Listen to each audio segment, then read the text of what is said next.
গতকাল রাতেই আমি শ্বশুরবাড়ি আসছি আর ঘুম থেকে উঠে দেখলাম বাইরে এত পরিমাণ বৃষ্টি হয়েছে। সকালে নাস্তা করার পর বউ বলতেছিল চলো বাইরে একটু ঘুরে আসি। বাইরে ওদের অনেকগুলো আম গাছ, তো বাইরে আমি, আমার ওয়াইফ, আমার একমাত্র শালিকা, আমরা আম খুঁজছিলাম।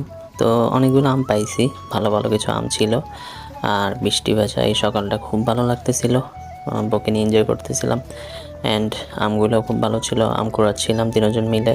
এই তো ভালো সময় কাটছে সকালবেলা। গতকাল রাতেই আমি শ্বশুরবাড়ি আসছি আর ঘুম থেকে উঠে দেখলাম বাইরে এত পরিমাণ বৃষ্টি হয়েছে। সকালে নাস্তা করার পর বউ বলতেছিল চলো বাইরে একটু ঘুরে আসি। বাইরে ওদের অনেকগুলো আম গাছ, তো বাইরে আমি, আমার ওয়াইফ, আমার একমাত্র শালিকা, আমরা আম খুঁজছিলাম। তো অনেকগুলো আম পাইছি, ভালো ভালো কিছু আম ছিল। আর বৃষ্টি ভেজা এই সকালটা খুব ভালো লাগতেছিল, বউকে নিয়ে এনজয় করতেছিলাম। অ্যান্ড আমগুলোও খুব ভালো ছিল, আম কুড়াচ্ছিলাম তিনজন মিলে। এই তো ভালো সময় কাটছে সকালবেলা।